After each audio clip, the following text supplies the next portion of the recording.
ਵੱਡੀ ਖਬਰ ਆ ਰਹੀ ਹੈ ਪੰਜਾਬੀ ਕਮੇਡੀਅਨ ਜਸਵਿੰਦਰ ਭੱਲਾ ਨੂੰ ਲੈ ਕੇ। ਜਸਵਿੰਦਰ ਭੱਲਾ ਬੀਤੇ ਦਿਨ ਹੋਲੀ ਮਨਾਉਣ ਦੇ ਲਈ ਆਪਣੇ ਘਰ ਤੋਂ ਬਾਹਰ ਗਏ ਹੋਏ ਸੀ।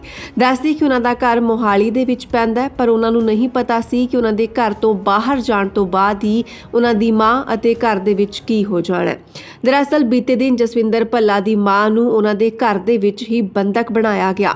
ਦੱਸਦੇ ਹਾਂ ਤੁਹਾਨੂੰ ਕਿ ਕਿਸ ਤਰ੍ਹਾਂ ਦੇ ਨਾਲ ਜਸਵਿੰਦਰ ਭੱਲਾ ਦੀ ਮਾਂ ਨੂੰ ਚੋਰਾਂ ਦੇ ਵੱਲੋਂ ਘਰ ਦੇ ਵਿੱਚ ਬੰਦਕ ਬਣਾਉਣ ਤੋਂ ਬਾਅਦ ਲੱਖਾਂ ਦੀ ਨਕਦੀ ਲੁੱਟੀ ਗਈ ਹੈ। ਇੰਨਾ ਹੀ ਨਹੀਂ, ਘਰ ਦੇ ਵਿੱਚ ਪਈ ਪਿਸਤੌਲ ਅਤੇ ਉਸ ਤੋਂ ਇਲਾਵਾ ਪੁਖਰਾਜ ਭੱਲਾ ਦੇ ਕਮਰੇ ਦੇ ਵਿੱਚ ਪਿਆ ਗੋਲਡ ਅਤੇ ਪੈਸਾ ਵੀ ਚੋਰਾਂ ਦੇ ਵੱਲੋਂ ਨਹੀਂ ਬਖਸ਼ਿਆ ਗਿਆ। ਆਖਿਰਕਾਰ ਕੌਣ ਸੀ ਇਹ ਜਿਸ ਨੂੰ ਸਭ ਕੁਝ ਪਤਾ ਸੀ ਕਿ ਪੂਰਾ ਪਰਿਵਾਰ ਇਸ ਦਿਨ ਕੀਤੇ ਜਾਵੇਗਾ ਅਤੇ ਦੁਪਹਿਰ ਤੋਂ ਬਾਅਦ ਦਾ ਉਹ ਸਮਾਂ ਜਦੋਂ ਦਿਨ ਦਿਹਾੜੇ ਚੋਰਾਂ ਦੇ ਵੱਲੋਂ ਘਰ ਦੇ ਵਿੱਚ ਅਜਿਹੀ ਚੋਰੀ ਨੂੰ ਅੰਜਾਮ ਦਿੱਤਾ ਗਿਆ, ਜਿਸ ਤੋਂ ਬਾਅਦ ਸਾਰੇ ਸੁੰਨ ਰਹਿ ਗਏ। ਜਸਵਿੰਦਰ ਭੱਲਾ ਦੇ ਘਰ ਚੋਰਾਂ ਨੇ ਹੱਥ ਸਾਫ਼ ਕੀਤਾ, ਉਹਨਾਂ ਦੀ ਮਾਂ ਨੂੰ ਬੰਦਕ ਬਣਾਇਆ ਗਿਆ ਅਤੇ ਲੱਖਾਂ ਦੀ ਨਕਦੀ ਲੁੱਟੀ ਗਈ ਹੈ। ਜਸਵਿੰਦਰ ਭੱਲਾ ਦੇ ਘਰ ਚੋਰਾਂ ਨੇ ਹੱਥ ਸਾਫ਼ ਕੀਤਾ ਹੈ। ਦੱਸ ਦਿੰਦੇ ਹਾਂ ਤੁਹਾਨੂੰ ਕਿ ਇਸ ਸੰਬੰਧੀ ਇੱਕ ਵੀਡੀਓ ਸਾਹਮਣੇ ਆ ਰਹੀ ਹੈ, ਜਿਸ ਦੇ ਵਿੱਚ ਸਭ ਕੁਝ ਪੁਲਿਸ ਵਾਲਿਆਂ ਦੇ ਵੱਲੋਂ ਦੱਸਿਆ ਜਾ ਰਿਹਾ ਹੈ। ਪੰਜਾਬੀ ਕਮੇਡੀਅਨ ਜਸਵਿੰਦਰ ਭੱਲਾ ਦੇ ਘਰ ਲੱਖਾਂ ਦੀ ਚੋਰੀ ਹੋਣ ਦੀ ਖਬਰ ਮਿਲਣ ਤੋਂ ਬਾਅਦ ਪੰਜਾਬੀ ਇੰਡਸਟਰੀ ਦੇ ਵਿੱਚ ਖਾਸਾ ਸੁੰਨ ਪੈ ਗਿਆ। ਉਹਨਾਂ ਨੂੰ ਵੀ ਇਸ ਗੱਲ ਦਾ ਝਟਕਾ ਲੱਗਿਆ ਕਿ ਇੰਨਾ ਵੱਡਾ ਕਮੇਡੀਅਨ, ਪੰਜਾਬੀ ਅਦਾਕਾਰ, ਜਿਸ ਦੇ ਘਰ ਦੇ ਵਿੱਚ ਸਰੇਆਮ ਦਿਨ ਦਿਹਾੜੇ ਦੁਪਹਿਰ ਤੋਂ ਬਾਅਦ ਚੋਰੀ ਕਰ ਲਈ ਗਈ। ਚੋਰ ਘਰੋਂ ਨਕਦੀ, ਜੁਐਲਰੀ, ਲਾਇਸੈਂਸੀ ਪਿਸਤੌਲ ਵੀ ਆਪਣੇ ਨਾਲ ਲੈ ਗਏ ਨੇ। ਹੁਣ ਤੁਹਾਨੂੰ ਦੱਸਦੇ ਹਾਂ ਕਿ ਆਖਿਰਕਾਰ ਕੌਣ ਸੀ ਇਹ ਵਿਅਕਤੀ ਜਿਸ ਦੇ ਵੱਲੋਂ ਅਜਿਹੀ ਹਿਮਾਕਤ ਕੀਤੀ ਗਈ ਕਿ ਉਹ ਜਸਵਿੰਦਰ ਭੱਲਾ ਦੇ ਘਰ ਦੇ ਅੰਦਰ ਵੜ ਗਿਆ ਅਤੇ ਉਸ ਦੀ ਮਾਂ ਨੂੰ ਵੀ ਬੰਦਕ ਬਣਾ ਲਿਆ ਗਿਆ। ਇਹ ਸਾਰਾ ਕਾਰਨਾਮਾ ਹੋਰ ਕਿਸੇ ਵੱਲੋਂ ਨਹੀਂ, ਸਗੋਂ ਜਸਵਿੰਦਰ ਭੱਲਾ ਦੇ ਘਰ ਦੇ ਵਿੱਚ ਹੀ ਮੌਜੂਦ ਇੱਕ ਵਿਅਕਤੀ ਦੇ ਵੱਲੋਂ ਕੀਤਾ ਗਿਆ। ਇਹ ਵਿਅਕਤੀ ਜਿਹੜਾ ਕਿ ਕਰੀਬ 2 ਹਫ਼ਤੇ ਪਹਿਲਾਂ ਉਹਨਾਂ ਦੇ ਘਰ ਦੇ ਵਿੱਚ ਆਇਆ ਸੀ, ਬਤੌਰ ਨੌਕਰ ਇੱਥੇ ਕੰਮ ਕਰ ਰਿਹਾ ਸੀ ਅਤੇ ਉਸਨੇ ਹੀ ਆਪਣੇ 3 ਤੋਂ 4 ਸਾਥੀਆਂ ਦੇ ਨਾਲ ਮਿਲ ਕੇ ਇਸ ਪੂਰੀ ਘਟਨਾ ਨੂੰ ਅੰਜਾਮ ਦਿੱਤਾ।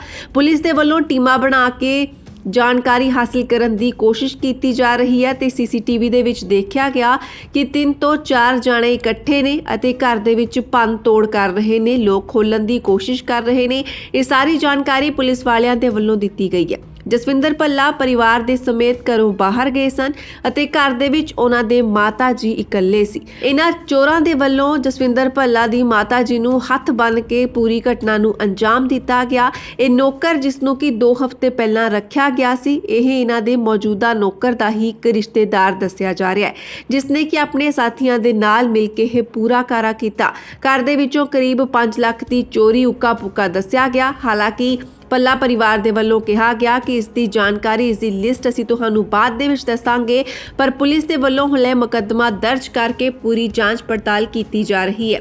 ਚੋਰੀ ਕਰਨ ਵਾਲਾ ਚੋਰ ਦੱਸਿਆ ਜਾ ਰਿਹਾ ਹੈ ਕਿ ਨੇਪਾਲ ਦਾ ਰਹਿਣ ਵਾਲਾ ਸੀ। ਪੁਲਿਸ ਨੂੰ ਇਸ ਗੱਲ ਦਾ ਵੀ ਡਰ ਹੈ ਕਿ ਉਹ ਪੰਜਾਬ ਛੱਡ ਕੇ ਬਾਹਰ ਨਾ ਚਲਾ ਜਾਵੇ। ਐਸਐਚਓ ਮਟੌਰ ਥਾਣੇ ਦੇ ਵੱਲੋਂ ਦੱਸਿਆ ਗਿਆ ਕਿ ਬੀਤੇ ਦਿਨ ਯਾਨੀ ਕਿ ਹੋਲੀ ਵਾਲੇ ਦਿਨ ਪੂਰਾ ਪਰਿਵਾਰ ਆਊਟ ਆਫ ਸਟੇਸ਼ਨ ਗਿਆ ਸੀ। ਜਸਵਿੰਦਰ ਭੱਲਾ ਆਪਣੇ ਪੁੱਤਰ ਅਤੇ ਪਰਿਵਾਰ ਸਮੇਤ ਆਪਣੇ ਘਰ ਤੋਂ ਬਾਹਰ ਗਏ ਹੋਏ ਸਨ ਅਤੇ 2 ਹਫ਼ਤੇ ਪਹਿਲਾਂ ਰੱਖੇ ਨੌਕਰ ਦੇ ਵੱਲੋਂ ਘਰ ਦੇ ਵਿੱਚ ਲੁੱਟ ਮਚਾ ਦਿੱਤੀ ਗਈ। ਪੁਖਰਾਜ ਭੱਲਾ ਦੇ ਕਮਰੇ ਦੇ ਵਿੱਚੋਂ ਵੀ ਗੋਲਡ ਅਤੇ ਪੈਸਾ ਚੋਰੀ ਕਰ ਲਿਆ ਗਿਆ। ਮਾਤਾ ਜੀ ਨੂੰ ਬੰਨ੍ਹ ਕੇ ਰੱਖਿਆ ਗਿਆ। ਬੀਤੇ ਦੁਪਹਿਰ ਬਾਅਦ ਜਦੋਂ ਇਹ ਸਾਰੀ ਘਟਨਾ ਵਾਪਰੀ ਤਾਂ ਜਸਵਿੰਦਰ ਭੱਲਾ ਦੇ ਮਾਤਾ ਜੀ ਘਰ ਦੇ ਵਿੱਚ ਇਕੱਲੇ ਸਨ। ਇਹ ਸਾਰੀ ਘਟਨਾ ਵਾਪਰੀ ਤਾਂ ਪੁਲਿਸ ਦੇ ਕੋਲ ਜਾਣਕਾਰੀ ਪਹੁੰਚ ਚੁੱਕੀ ਹੈ ਤੇ ਪੁਲਿਸ ਨੇ ਪੂਰੀ ਸੀਸੀਟੀਵੀ ਨੂੰ ਖੰਗਾਲਦੇ ਹੋਏ ਕੁਝ ਹੋਰ ਵੀ ਪੁਖਤਾ ਐਵੀਡੈਂਸ ਜੋੜ ਵੀ ਲਏ ਨੇ। ਵੈਰੀਫਿਕੇਸ਼ਨ ਨਹੀਂ ਹੋ ਪਾਈ ਸੀ ਉਹ ਨੌਕਰ ਦੀ, ਕਿਉਂਕਿ ਘਰਦਿਆਂ ਨੂੰ ਇਹ ਸੀ ਕਿ ਉਹ ਪਹਿਲਾਂ ਰੱਖੇ ਹੋਏ ਨੌਕਰ ਦਾ ਹੀ ਕੋਈ ਰਿਸ਼ਤੇਦਾਰ ਹੈ, ਪਰ ਇੱਕ ਵੱਡੀ ਗਲਤੀ ਸੀ। ਜਸਵਿੰਦਰ ਭੱਲਾ ਦੇ ਘਰ ਦੇ ਵਿੱਚ ਰੱਖੇ ਨੌਕਰ ਦੀ ਕੋਈ ਵੀ ਵੈਰੀਫਿਕੇਸ਼ਨ ਨਹੀਂ ਕਰਵਾਈ ਹੋਈ ਸੀ। ਸਿਰਫ ਇੰਨਾ ਹੀ ਪਤਾ ਲੱਗ ਸਕਿਆ ਕਿ ਉਹ ਨੇਪਾਲ ਦਾ ਰਹਿਣ ਵਾਲਾ ਸੀ। ਨੇਪਾਲ ਦਾ ਰਹਿਣ ਵਾਲਾ ਉਹ ਨੌਕਰ ਜਿਹੜਾ ਕਿ ਮੌਜੂਦਾ ਨੌਕਰ ਦਾ ਰਿਸ਼ਤੇਦਾਰ ਹੈ। ਉਮੀਦ ਕਰਦੇ ਹਾਂ ਕਿ ਪੁਲਿਸ ਦੇ ਵੱਲੋਂ ਜਲਦ ਹੀ ਉਸ ਚੋਰ ਨੂੰ ਫੜ ਲਿਆ ਜਾਵੇਗਾ। ਇਸ ਸਾਰੇ ਮਾਮਲੇ ਤੇ ਐਸਐਚਓ ਮਟੌਰ ਥਾਣੇ ਦੇ ਵੱਲੋਂ ਇਹ ਵੀ ਦੱਸਿਆ ਗਿਆ ਕਿ ਐਸਐਸਪੀ ਸਾਹਿਬ ਦੇ ਵੱਲੋਂ ਟੀਮਾਂ ਬਣਾਈਆਂ ਜਾ ਚੁੱਕੀਆਂ ਨੇ। ਸੀਸੀਟੀਵੀ ਫੁਟੇਜ ਚੈੱਕ ਕੀਤੀ ਜਾ ਰਹੀ ਹੈ, ਜਿਸ ਦੇ ਵਿੱਚ 4 ਵਿਅਕਤੀ ਦਿਖਾਈ ਦਿੰਦੇ ਨੇ ਜੋ ਕਿ ਭੰਨ ਤੋੜ ਵੀ ਕਰ ਰਹੇ ਨੇ। ਫਿਲਹਾਲ ਜਸਵਿੰਦਰ ਭੱਲਾ ਦੇ ਮਾਤਾ ਜੀ ਬਿਲਕੁਲ ਠੀਕ ਨੇ, ਪਰ ਦੂਸਰੇ ਪਾਸੇ ਉਹ ਚੋਰ ਜਿਹੜਾ ਕਿ ਉਹਨਾਂ ਦੇ ਘਰ ਦੇ ਵਿੱਚ 2 ਹਫ਼ਤੇ ਤੋਂ ਰਹਿ ਰਿਹਾ ਸੀ, ਸਭ ਕੁਝ ਨੋਟਿਸ ਕਰਦਾ ਆ ਰਿਹਾ ਸੀ ਅਤੇ ਉਹ ਨੇਪਾਲ ਦਾ ਰਹਿਣ ਵਾਲਾ ਹੈ। ਇਹ ਸਾਰੀ ਘਟਨਾ ਮੋਹਾਲੀ ਵਾਲੇ ਘਰ ਦੇ ਵਿੱਚ ਵਾਪਰੀ ਹੈ। ਜਸਵਿੰਦਰ ਭੱਲਾ ਦਾ ਘਰ ਮੋਹਾਲੀ ਦੇ ਵਿੱਚ ਸਥਿਤ ਹੈ। ਦੱਸ ਦਿੰਦੇ ਹਾਂ ਕਿ ਕਾਮੇਡੀਅਨ ਜਸਵਿੰਦਰ ਭੱਲਾ ਦੇ ਮੋਹਾਲੀ ਦੇ ਫੇਜ਼ 6 ਦੇ ਵਿੱਚ ਸਥਿਤ ਘਰ ਦੇ ਵਿੱਚ ਚੋਰੀ ਹੋਣ ਦਾ ਸਾਰਾ ਮਾਮਲਾ ਸਾਹਮਣੇ ਆਇਆ, ਜਿਸ ਦੇ ਵਿੱਚ ਚੋਰਾਂ ਦੇ ਵੱਲੋਂ ਜਸਵਿੰਦਰ ਭੱਲਾ ਦੀ ਮਾਤਾ ਜੀ ਨੂੰ ਬੰਦਕ ਬਣਾ ਕੇ ਪੂਰੀ ਚੋਰੀ ਦੀ ਘਟਨਾ ਨੂੰ ਅੰਜਾਮ ਦਿੱਤਾ ਗਿਆ। ਉਮੀਦ ਕਰਦੇ ਹਾਂ ਕਿ ਜਲਦੀ ਇਹਨਾਂ ਚੋਰਾਂ ਨੂੰ ਫੜ ਲਿਆ ਜਾਵੇਗਾ। ਹਾਲਾਂਕਿ ਪੁਲਿਸ ਦੇ ਆਲਾ ਅਧਿਕਾਰੀਆਂ ਦੇ ਵੱਲੋਂ ਵੀ ਸਖਤੀ ਦੇ ਨਾਲ ਇਸ ਤੇ ਪੈਰਵੀ ਕੀਤੀ ਜਾ ਰਹੀ ਹੈ। ਕਾਰਵਾਈ ਕਰਦੇ ਹੋਏ ਟੀਮਾਂ ਬਣਾ ਕੇ ਜਲਦੀ ਉਹਨਾਂ ਚੋਰਾਂ ਦੀ ਭਾਲ ਕੀਤੀ ਜਾਵੇਗੀ। ਇਹਨਾਂ ਚੋਰਾਂ ਦੇ ਵੱਲੋਂ ਜਸਵਿੰਦਰ ਭੱਲਾ ਦੀ ਮਾਤਾ ਜੀ ਨੂੰ ਹੱਥ ਬੰਨ੍ਹ ਕੇ ਪੂਰੀ ਘਟਨਾ ਨੂੰ ਅੰਜਾਮ ਦਿੱਤਾ ਗਿਆ। ਇਹ ਨੌਕਰ ਜਿਸ ਨੂੰ ਕਿ 2 ਹਫ਼ਤੇ ਪਹਿਲਾਂ ਰੱਖਿਆ ਗਿਆ ਸੀ, ਇਹ ਇਹਨਾਂ ਦੇ ਮੌਜੂਦਾ ਨੌਕਰ ਦਾ ਹੀ ਇੱਕ ਰਿਸ਼ਤੇਦਾਰ ਦੱਸਿਆ ਜਾ ਰਿਹਾ ਹੈ, ਜਿਸ ਨੇ ਕਿ ਆਪਣੇ ਸਾਥੀਆਂ ਦੇ ਨਾਲ ਮਿਲ ਕੇ ਇਹ ਪੂਰਾ ਕਾਰਾ ਕੀਤਾ।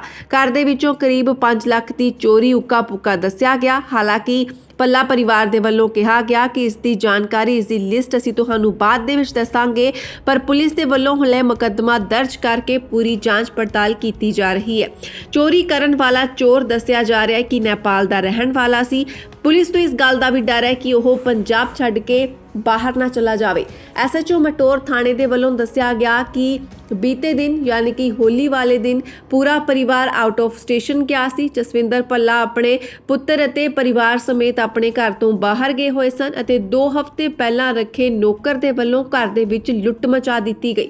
ਪੁਖਰਾਜ ਭੱਲਾ ਦੇ ਕਮਰੇ ਦੇ ਵਿੱਚੋਂ ਵੀ ਗੋਲਡ ਅਤੇ ਪੈਸਾ ਚੋਰੀ ਕਰ ਲਿਆ ਗਿਆ। ਮਾਤਾ ਜੀ ਨੂੰ ਬੰਨ੍ਹ ਕੇ ਰੱਖਿਆ ਗਿਆ। ਬੀਤੇ ਦੁਪਹਿਰ ਬਾਅਦ ਜਦੋਂ ਇਹ ਸਾਰੀ ਘਟਨਾ ਵਾਪਰੀ ਤਾਂ ਜਸਵਿੰਦਰ ਭੱਲਾ ਦੇ ਮਾਤਾ ਜੀ ਘਰ ਦੇ ਵਿੱਚ ਇਕੱਲੇ ਸਨ। ਇਹ ਸਾਰੀ ਘਟਨਾ ਵਾਪਰੀ ਤਾਂ ਪੁਲਿਸ ਦੇ ਕੋਲ ਜਾਣਕਾਰੀ ਪਹੁੰਚ ਚੁੱਕੀ ਹੈ ਤੇ ਪੁਲਿਸ ਨੇ ਪੂਰੀ ਸੀਸੀਟੀਵੀ ਨੂੰ ਖੰਗਾਲਦੇ ਹੋਏ ਕੁਝ ਹੋਰ ਵੀ ਪੁਖਤਾ ਐਵੀਡੈਂਸ ਜੋੜ ਵੀ ਲਏ ਨੇ। ਵੈਰੀਫਿਕੇਸ਼ਨ ਨਹੀਂ ਹੋ ਪਾਈ ਸੀ ਉਹ ਨੌਕਰ ਦੀ, ਕਿਉਂਕਿ ਘਰਦਿਆਂ ਨੂੰ ਇਹ ਸੀ ਕਿ ਉਹ ਪਹਿਲਾਂ ਰੱਖੇ ਹੋਏ ਨੌਕਰ ਦਾ ਹੀ ਕੋਈ ਰਿਸ਼ਤੇਦਾਰ ਹੈ। ਪਰ ਇੱਕ ਵੱਡੀ ਗਲਤੀ ਸੀ, ਜਸਵਿੰਦਰ ਭੱਲਾ ਦੇ ਘਰ ਦੇ ਵਿੱਚ ਰੱਖੇ ਨੌਕਰ ਦੀ ਕੋਈ ਵੀ ਵੈਰੀਫਿਕੇਸ਼ਨ ਨਹੀਂ ਕਰਵਾਈ ਹੋਈ ਸੀ। ਸਿਰਫ ਇੰਨਾ ਹੀ ਪਤਾ ਲੱਗ ਸਕਿਆ ਕਿ ਉਹ ਨੇਪਾਲ ਦਾ ਰਹਿਣ ਵਾਲਾ ਸੀ। ਨੇਪਾਲ ਦਾ ਰਹਿਣ ਵਾਲਾ ਉਹ ਨੌਕਰ ਜਿਹੜਾ ਕਿ ਮੌਜੂਦਾ ਨੌਕਰ ਦਾ ਰਿਸ਼ਤੇਦਾਰ ਹੈ। ਉਮੀਦ ਕਰਦੇ ਹਾਂ ਕਿ ਪੁਲਿਸ ਦੇ ਵੱਲੋਂ ਜਲਦ ਹੀ ਉਸ ਚੋਰ ਨੂੰ ਫੜ ਲਿਆ ਜਾਵੇਗਾ। ਇਸ ਸਾਰੇ ਮਾਮਲੇ ਤੇ ਐਸਐਚਓ ਮਟੌਰ ਥਾਣੇ ਦੇ ਵੱਲੋਂ ਇਹ ਵੀ ਦੱਸਿਆ ਗਿਆ ਕਿ ਐਸਐਸਪੀ ਸਾਹਿਬ ਦੇ ਵੱਲੋਂ ਟੀਮਾਂ ਬਣਾਈਆਂ ਜਾ ਚੁੱਕੀਆਂ ਨੇ। ਸੀਸੀਟੀਵੀ ਫੁਟੇਜ ਚੈੱਕ ਕੀਤੀ ਜਾ ਰਹੀ ਹੈ, ਜਿਸ ਦੇ ਵਿੱਚ 4 ਵਿਅਕਤੀ ਦਿਖਾਈ ਦਿੰਦੇ ਨੇ ਜੋ ਕਿ ਭੰਨ-ਤੋੜ ਵੀ ਕਰ ਰਹੇ ਨੇ।